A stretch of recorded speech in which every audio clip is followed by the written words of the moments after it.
Hey, chiropractors, welcome to Modern Chiropractic Mastery with your host, Dr. Kevin Christie, where we discuss the latest in marketing, business, and professional growth with some of the leading experts in the industry.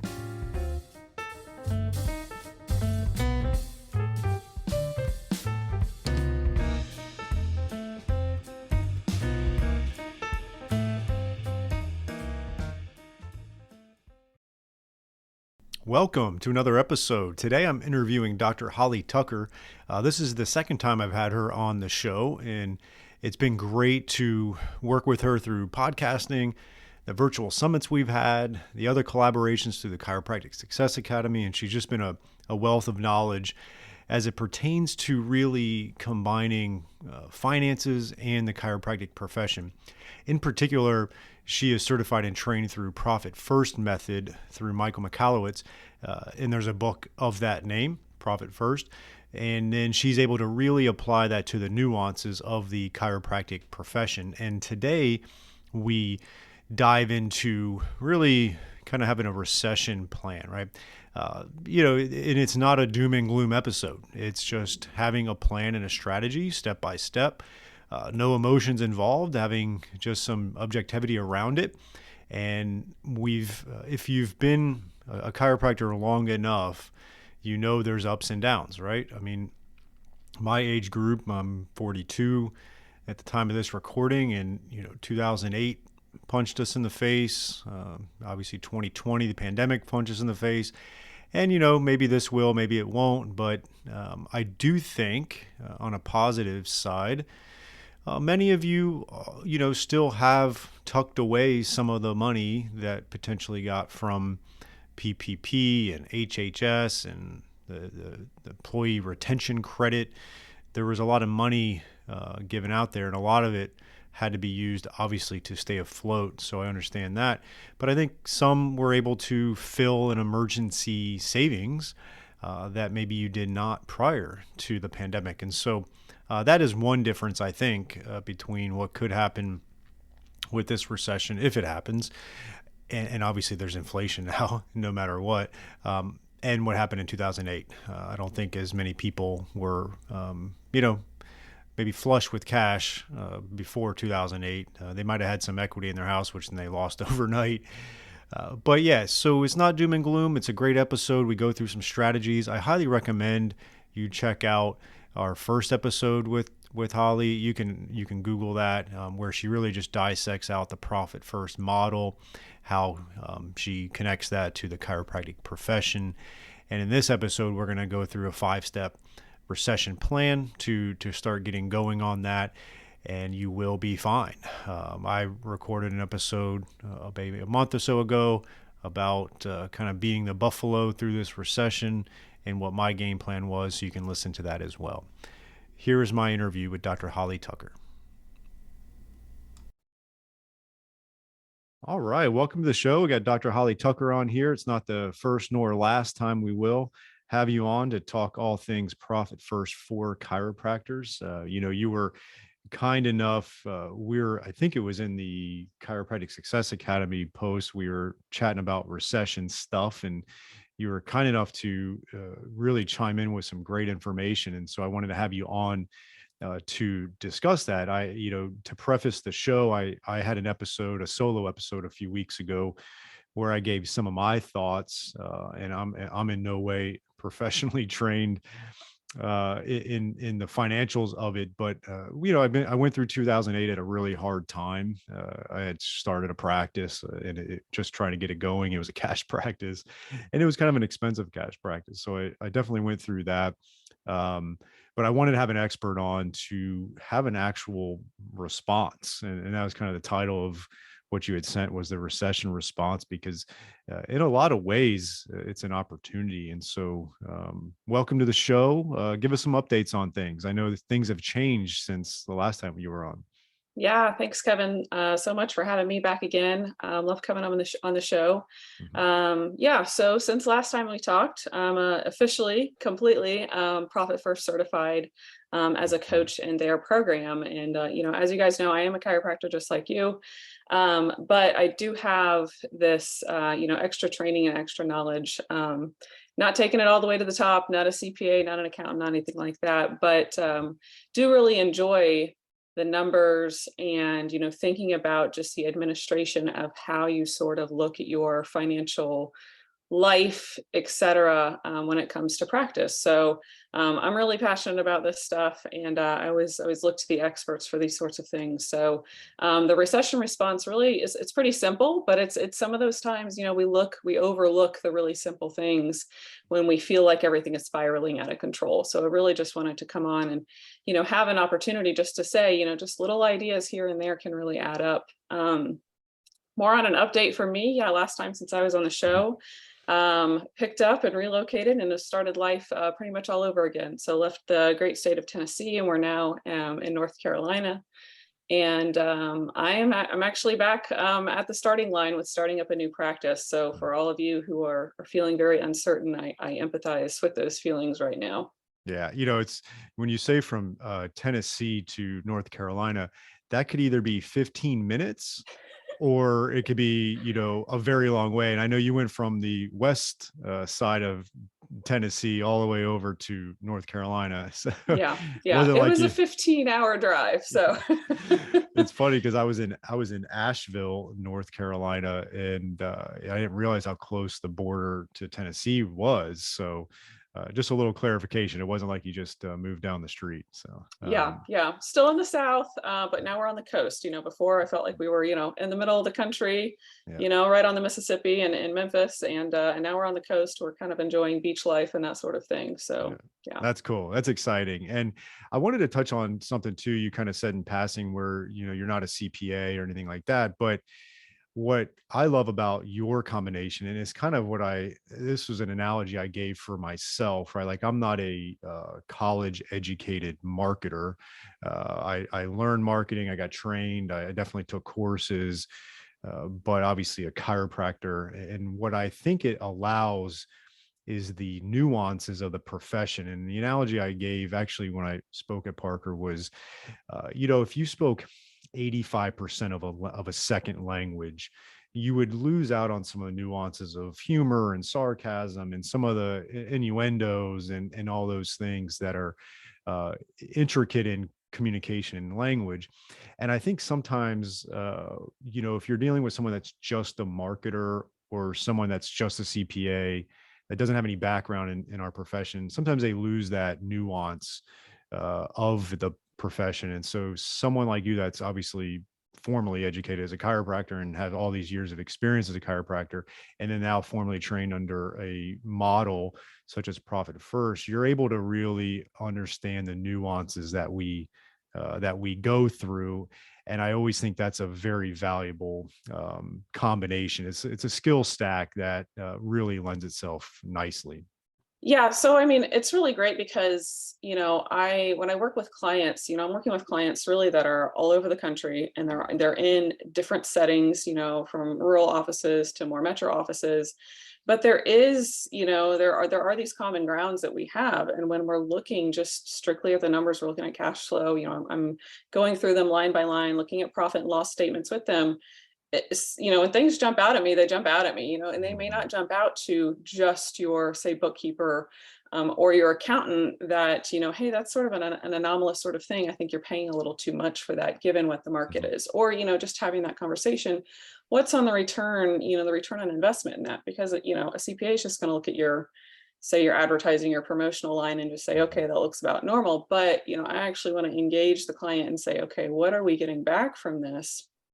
What can we exchange? What's the future of this, et cetera. So just really being able to boil down those costs and seeing opportunities too. I mean, there's if you're not industry or profession specific, it's hard to sort of tailor, what's next direction you could go or could take something in business. So Yeah, and a lot of times I think about like accountants and bookkeepers. They're kind of bookkeepers, they're kind of like the post-mortem of things. Like it's already happened and they're just, documenting it or filing the return, this, that, and the other thing.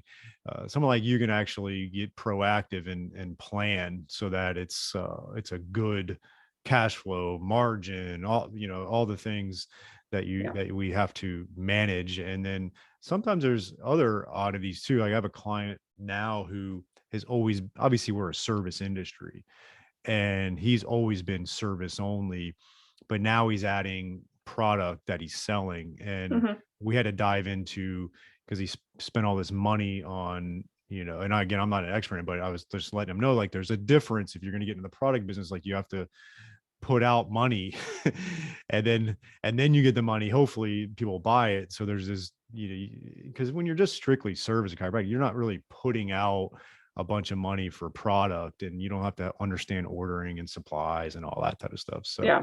Yeah, for sure. it's always fascinating for sure. So all right, so I think, I mean, the writing is kind of on the wall. Either we're in a recession, it's going to happen in the next 12 months. Maybe we get lucky and it doesn't happen. The reality of it is we're at a extremely high inflation. So even if you're not currently in recession, you're in hyperinflation, worse in 40 years type of thing, which is hard. So navigating that's going to be important. And so let's kind of run down the five aspects that are part of this recession response and get your thoughts on it. What are your kind of strategies and ideas around cash flow during, let's say, a recession or potential recession? Yeah, for sure. So, I mean, yeah, there's two different ways that we can go with this. And there's a graphic that goes along with this, and you guys can certainly download that. But it's reactionary, and then it's the proactive part, right? It's okay, what can we do to reduce cash flow out, and then what can we do on the other end to look at increasing cash flow, for coming in. So, just getting down and doing an expense audit. I recommend Mhm. clients do this at minimum once a year, but sometimes, it's once a quarter, especially if Mhm. there's just a lot of moving parts. But looking at things that you can cancel. I mean, we all, Mhm. fall prey to signing up for subscriptions for this or that and whatever, and we think we're going to use it or think it's going to be super helpful, and then it's not, and then you just kind of let it keep rolling. Mhm. But those things do add up. I mean, I was Mhm. just talking to a client last week that was thinking about having to actually close her business for a few weeks, and she's like, "Well, I think my overhead's only like 6,000 Mhm. without payroll if her staff were not part of the conversation." And it's like, well, we pulled the reports, and it was like, you're running at like 10,000 right now. So Mm. we've got to go in and really look at it. It's like, yeah, if you don't have those huge chunks, you really just have to get into the nitty gritty and see, okay, yeah, this isn't necessary, et Mhm. cetera. You know, there's a line on here about, is there an opportunity to renegotiate any terms, Mhm. either with any long-term financing that you have, or even looking at, like your lease. If you feel like you're, in a good stable place, maybe you want to talk to your landlord, et cetera, about, locking in maybe a little bit of a longer term at a certain Mhm. price if things are looking like they're just going up and up and up, and just seeing sort of what the attitude is around that. Thankfully, with a few of my clients, we were able to get ahead of the curve and consolidate some debt and get some lower interest things. Back last year when the EIDL loans and things like that were around, we were able to consolidate some things. Right now, Mhm. I don't know, with interest rates. I Mhm. mean, it just seems like they're going up and up and up. So we may have missed the boat on that. But definitely looking at things. I mean, Mhm. if your business is sort of having to bridge things with using credit cards and things like that. I mean, it's time to get serious if you want to maintain your business, maintain your lifestyle, et cetera. Mhm. You just have to look at the cash. We can't just say, okay, well, this is temporary. We'll just use the credit card for right now. I mean, Yeah. we got to put that CEO hat on and make some big decisions there. Yeah, definitely. I know, going back to what you said, as far as that person was thinking it was 6,000, but it was 10,000. And I know I ran into this issue in the past where, um, I've talked to chiropractors where they'll detail out their expenses, but they don't have like a category that's, say, miscellaneous. And Mhm. I remember looking at my statements and stuff like that. I was like, I'm spending like 2,000 a month on just things I never prepared for. And so I just started a miscellaneous category for X amount and just put it in there. And so during times like this, that category alone can be something. It's like what kind of miscellaneous things are you buying, right? Yeah. And that Yeah. was something I did when March 2020 hit. Was like I tackled that category pretty well.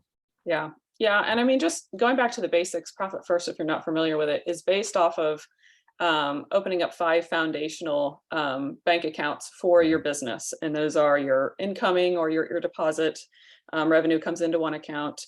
You set aside a savings to take a percentage off and put it into an account called Profit. You have an owner's pay account, again, where it's a piece of the pie that goes to you. You have a tax savings account. And then your last one is operating expenses or like your overhead. And so we fund all of these accounts based on percentages. A lot of times I'll have clients open up a sixth account just for, kind of larger annual or quarterly Mhm. expenses that are not, part of that monthly number, Yeah. but it's something we need to be prepared for, even if it's you're just sticking $200 in there, Mhm. every couple of weeks and you're letting it grow.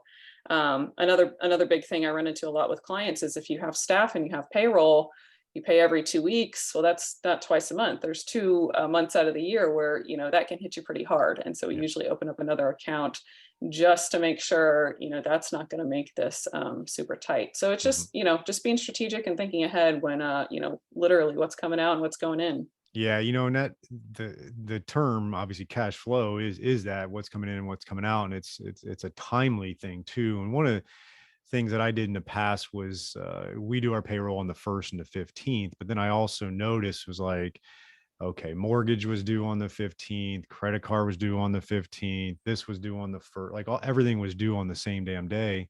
And so what I called my credit card the one day. Is like, can I make it the 18th? And like, oh yeah, Yeah. no problem. And so sometimes maybe your flow can be improved by just staggering when some things are due. Like if your rent is and payroll's all on the first, maybe you can make the rent, ask them if it's the third, right? Give you a couple extra days or something, whatever.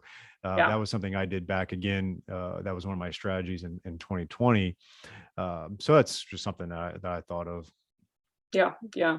And when I found the Profit First system, and I mean, it really Mhm. was about just boiling it down, looking at the numbers, and then just having a plan and a routine, really. I mean, it went from feeling like I was constantly on that hamster wheel of like everything's due all the time and all the money's Mhm. just going in and out. And it's like you log into your bank and it's like, well, there's a big chunk of cash there, but it's not all for the spending, right? So Yeah. it's like you break it down, you put it into Mhm. these categories or these buckets, and it becomes a little bit more intuitive Mhm. at that Mhm. point. So, Yeah, definitely. All right, Docs, here is a new opportunity for you from Darcy Sullivan of Propel.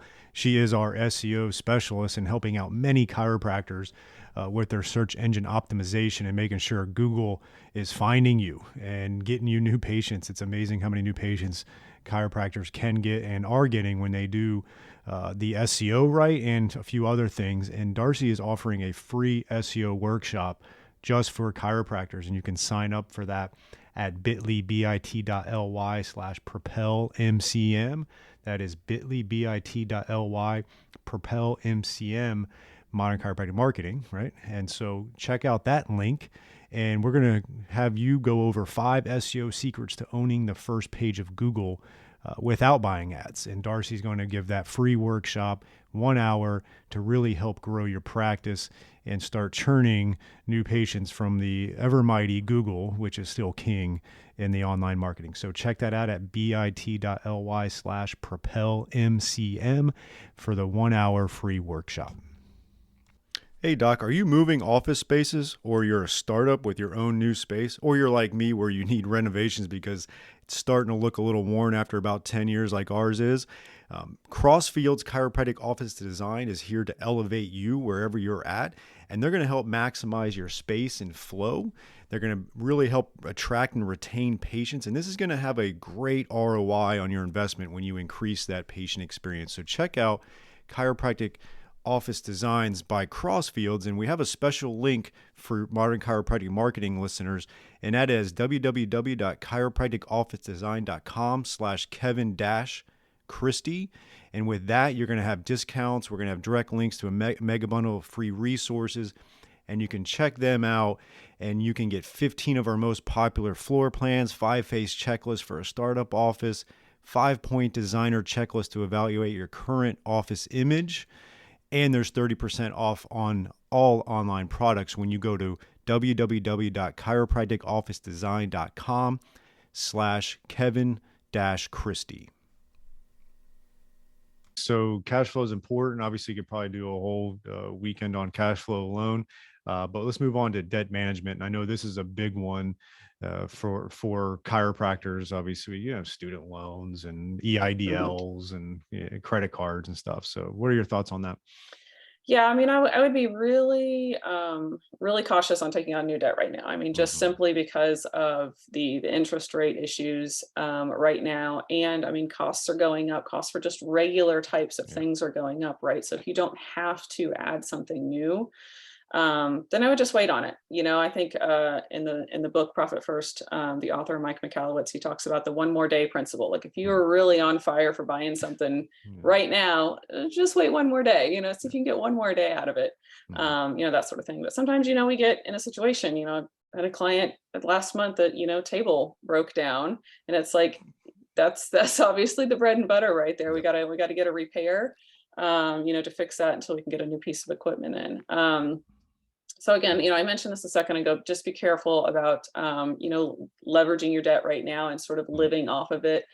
Um, Instead of getting serious about the spending. We don't Yeah. want to just put a band-aid on the problem. We actually want to, look at everything pretty comprehensively. Mhm. And just thinking about the future. I mean, yeah, there's student loans, there's retirement planning, there's, lots of different things that, you want your business to pay you for. Mhm. But just boiling it down to what's absolutely necessary right now. I mean, Yeah. I feel like I'm in a conversation at least once a week in a Facebook group about the student loan issue, and it's like I mean, I've had great success, and I know you've had Travis from Student Loan Planner on Mhm. summits and stuff like that before. Just having a plan. Again, it's a method of looking at everything, and you don't want to be paying more than you need to, and you Mhm. need to find some stability there. Um, Yeah, one of the things that I've done, and it's something that people could look at again, if we go into a situation where, like, I currently pay extra, like a extra payment on my student loans, and I basically round up everything, whether it's my home mortgage, my office mortgage, my student loans. I just round up and pay that every month. But if it got to a situation where things got tough, then I would just roll that back and just pay the minimum of what I have to on that, and do that. The other thing is that, like, rates are pretty tricky right now, and so you definitely want to be careful with taking that on as well. So just, yeah, I agree that the debt thing is tricky, especially with where the rates are going right now. mhm. Yeah, yeah. So cool. All right, strategic planning. This is a big one. Yeah, yeah. So, looking at the big vision again about, what you want out of your business and Mhm. where you want it to go.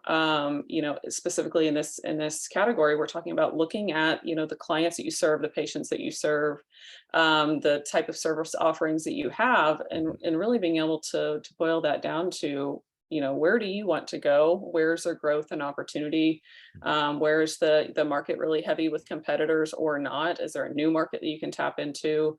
Um, you know, just just being proactive. if Mhm. if there is an opportunity where business does slow down a little bit, everybody's a little bit different for summer. Sometimes people are like, summer's my busiest time of the Yeah. year because everybody's off and they're coming in, and other times you live in a place where it's like everybody's on vacation away from you, and so you Mhm. you slow down a bit for the summer. But that's where we bring in things like, okay, let's loop back around on your social media marketing plan. We're always engaged, and you want to definitely still be showing up.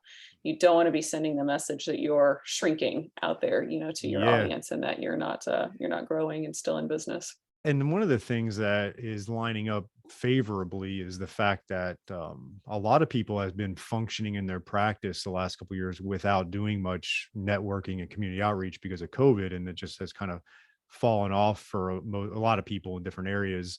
Not really down here, but it's an opportunity now that you can get out there. I've got a client in a particular state that they really were shut down a lot, but now he's been getting out there and it's been driving business, and he's full-fledged community outreach. So this is your time to get out there and meet a lot of people, because a lot of you haven't been able to do that in the last couple of years, and your practice has been okay.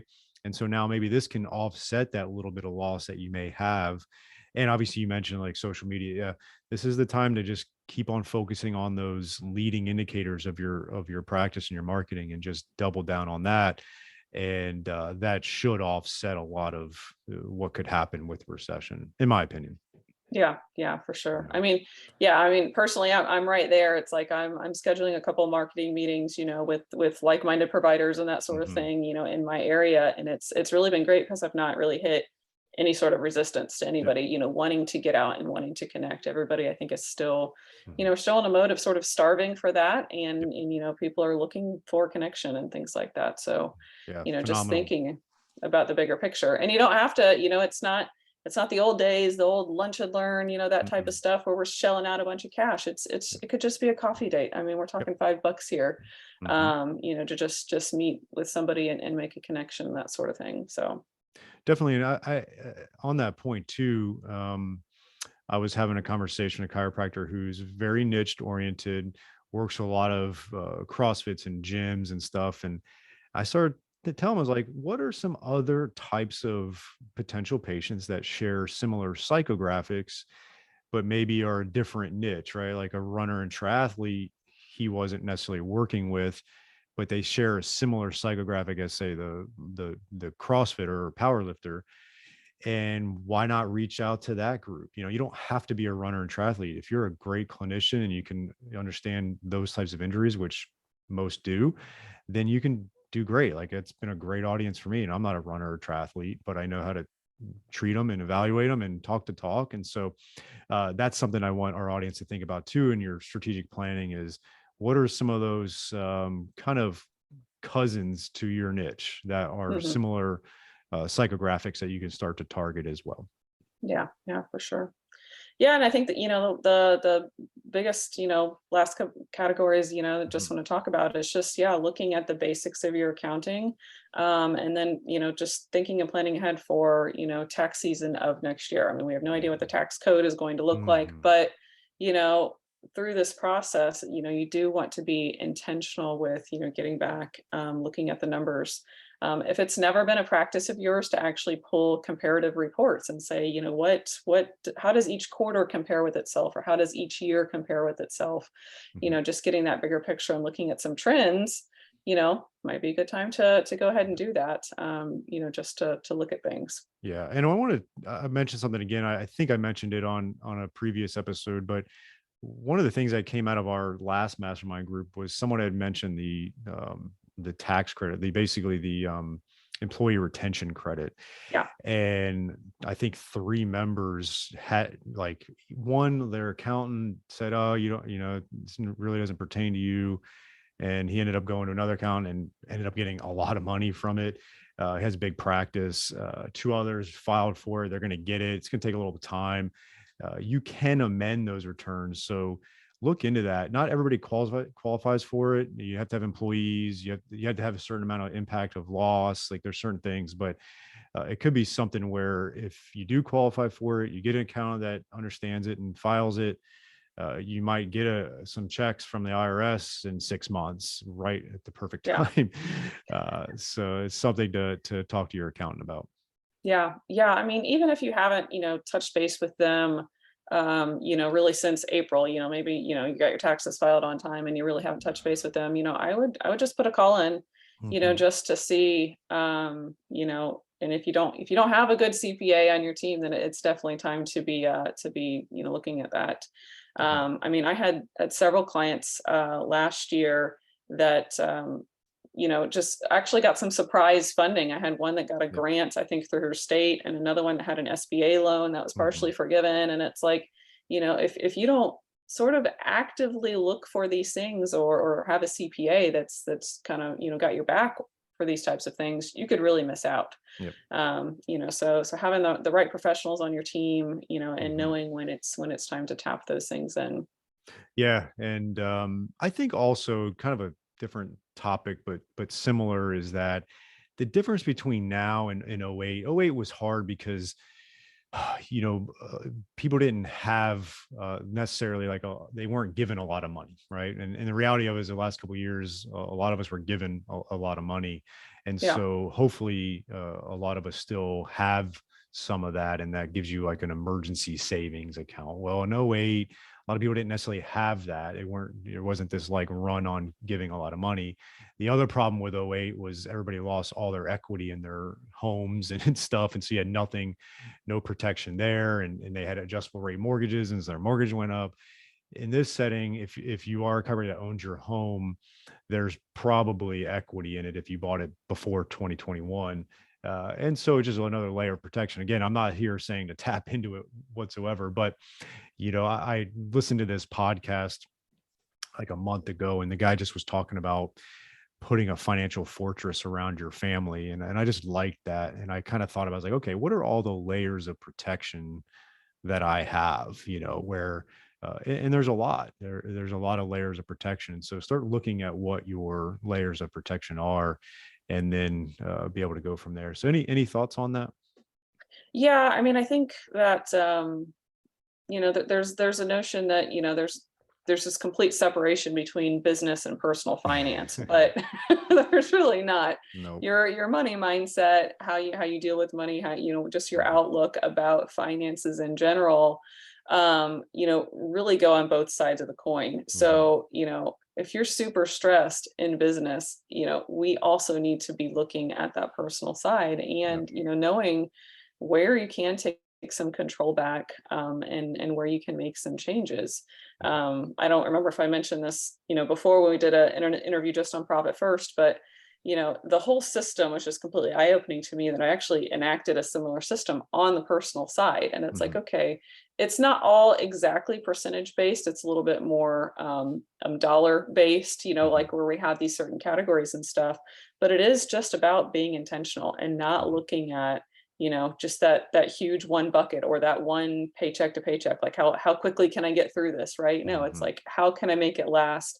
How can I peel off a little percentage here or a little dollar amount here to be intentional and go in these certain places? So Yeah.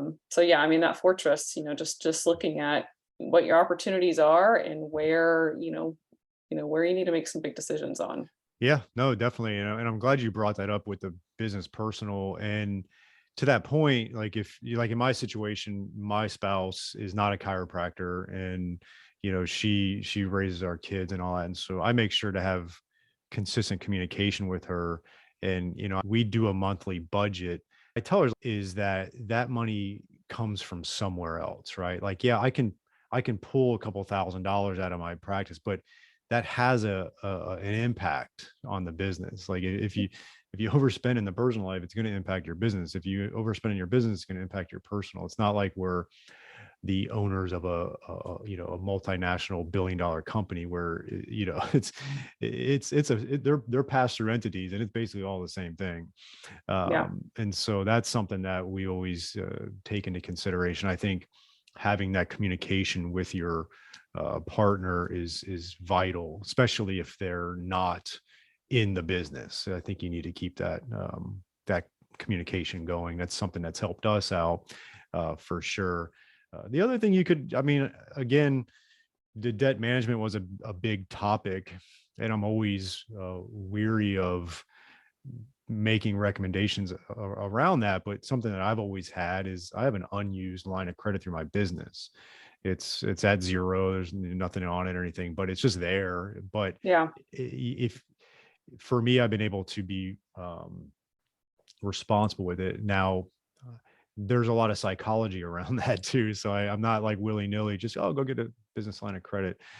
But for some people, it could be something that just gives you another layer of protection, if it makes sense. Yeah. Talk to Yeah. your Yeah. expert. Yeah, for sure. Yeah, I've never used one personally. When we got our very first startup loan Hmm. 10 or 11 years ago, we actually got financing through our county through like an economic development grant, or Yeah. wasn't a grant, it was a loan, but they split it. It was like we asked for this big amount and then they split it and they gave Hmm. us, this and the loan up front and then this amount, I think it was like 25,000 in the line of credit. And it was Hmm. like, if we had asked, maybe we asked for like 95, so it was like 60 and 35 or something like that. It was split. Yeah. And what's funny was that we never even touched it. It was Yeah. like, it was kind of like those two buckets right there. It's like right here, they were putting a separate distinction on this other one, and we never touched it, so after a couple of years, it's Yeah. just closed it out, because you didn't need Yeah. it. So Yeah. Yeah. And it's funny, like I was basically forced to get it because when I bought my office real estate in 2013 and there's all the build out, they had like they attached a line of credit to because they know that build outs always go over and they didn't want me to be in a cash flow crunch, all these different things. It was like yeah. protection. It was actually protection for them, right? Because they wanted to make sure I have like almost zero chance of defaulting on their Hmm. mortgage. So they put a line of credit on there. And ultimately I ended up having to use some of it at the time for the build out, Yeah. paid it off and then just kind of left it at zero. But I just left it there and I've been responsible. But if, again, I think you're right. Like if you have that internal battle with it, it could be better to close it. Yeah. Yeah. So cool. Any other words of wisdom in these crazy, exciting times? I think one of the things I did say on my podcast a few weeks ago was that typically on the other end of these things are some good things. Like for me was affordable commercial real estate I was able to buy in 2013, which wasn't that affordable pre 2008. So any insights or thoughts to kind of wrap it up? Yeah, I mean, I think we're still on the precipice of this, and it's still, it still feels like things are sort of spiraling out of control. But I think it's important to, to reach out to colleagues, reach out to your mentors, that sort of thing. We're all in this, Mhm. we're all dealing with it in different ways. So definitely don't feel like you're just out on your own, sort of struggling. I think that's just the biggest thing for me is just realizing that, it's something we're all dealing with, and how you react to it is really going to set up the stage for, what your next steps are. So, there's always opportunity around the corner. I mean, just personally being in a new area, it's like, I've kind of made my way around town now. I've kind of scoped out the quote competition, and I actually don't see any of them as competition just based off of what I'm seeing, because Mhm. I do things a little differently, right? So Yep. maybe it is time to lean into, really niching down and serving your clientele, and, just getting clear on your messaging. I mean, it's just never Yeah. been a better time, I think, to do that. Yeah, no, absolutely. And it's always good to have people in your corner. I've always made sure I have coaches and consultants around me. Like I definitely never go left on an island, and I'm willing to invest in those people around. So having experts like you, it's very, very necessary all the time. And another thing I wanted to touch on, what I like, one of the things I've liked about the profit first model too is I find a lot of chiropractors struggle to know if they can afford to hire or to invest in something. Like they don't understand. It's hard for them to make an accurate decision. And what I like about the formulas and the percentages with profit first is it kind of gives you like, okay, look, this is, if you're bringing in this range of revenue in a year, this is percentage of what should be expenses, percentage of what you should pay yourself. Hmm. And so you can kind of base your business on that. And then when you look, it's like, oh yeah, I've got extra $7,000 a month in just money, which is great. We're growing. I could probably Yeah. afford to hire that CA or hire that associate. And so it gives you a model to start making accurate decisions. And you're not just randomly like, oh, I wonder if I can afford this type of thing. So Yeah. Yeah. I Another thing I see people asking questions about all the time is, can I raise my prices? When can I raise my prices? How much Mhm. notice do I have to give? How many Yeah. how many notices do I have to send out? It's all your decision, and you can do Mhm. it, with really whatever notice is comfortable for you. I don't really know of many states that have, laws, that say you have to give people a certain amount of Mhm. notice. I mean, Yeah. if you go to a retail store, they can raise their prices at any Yeah. time. So, yeah, are your patients gonna love it? Not really, Mhm. but, I trust that you can be, smart with it. You're not going to go from, $50 a visit to, jump them to 95 or something like that, right? You can make some incremental changes. And whether or not you offer up an opportunity for buying prepaid or anything like that. I'm not a huge fan of buying those Mhm. up like that, because it's a lot of administrative on the back end. But if it is something that, you wanted to offer to your patients, and make sure it's legal in your jurisdiction, and say, hey, my rates are going up as of this date. If you want to buy, package of sessions or whatever, then that could be a good thing. So Yeah, it could definitely help with cash flow. And yeah, we had a lot of clients that raised reasonable around January, and every one of them said, yeah, we didn't have any pushback, yeah, yeah, And so people were it was almost like the mentality, especially then, where it's like, yeah, everything's going up. Of course, this is going up. Yeah, I got like so many emails from some of my subscriptions, like Netflix, everything when I was like, oh, here's another email of something going up. It's like, yeah, so you just kind of like, of course it is, and so people are kind of expecting it. Their mind is wrapped in the fact that everything's expensive right now. So raising it at $5 or something like that's not going to be the end of the world, especially yeah, new patients. I've said this plenty of times. Like, if you raise your new patient rates, they don't know the difference. Like, if you go from 130 to 155, it's still in the range for them of like, yeah, they're not going to say yes to 130 and no to 155, most likely, right? And so, yeah, and yeah. they It's didn't not know going to what, tip them over. yeah, like if you went from 130 to 230, yeah, that could tip them over. But they didn't know what your prices were before. So that's a great way to start, in my opinion. Yeah, yeah, for sure. Cool. How can our audience find you? I know a lot of them already reach out to you here or there, and you've got a great presence in some of our platforms, but how can they reach out to you? Yeah, so I'm Facebook and Instagram, pretty active over there. I'm at Dr. Holly A. Tucker on both of those. My coaching and business name is Chiro Numbers, so you can find me over there as well. I'm starting to transition, sort of break off a little bit more of that professional brand into the branded material, so you can find me on Instagram for there, and then the website is chironumbers.com. Pretty simple. Perfect. Awesome. I love it. And excited to have you on for our virtual summit again later in the year. So we'll keep an eye out on that, and Yep. we'll get everybody prepped. So Yeah, always looking forward to it. perfect. Thank you for your time today. Thanks, Kevin. That is it for this week's episode. But before you leave, check us out at www.modernchiropracticmarketing.com for all kinds of free resources, such as blogs and the podcast episodes. We've got online courses. You can check out the Chiropractic Success Academy there, which is an amazing online coaching system for you at a very affordable monthly rate. There's a free online course on the modernchiropracticmarketing.com website, so check that out. We have all kinds of resources for you there. And we would also truly appreciate if you could rate and review this podcast if you're getting valuable information out of it. I can't thank you enough, and we'll see you next week.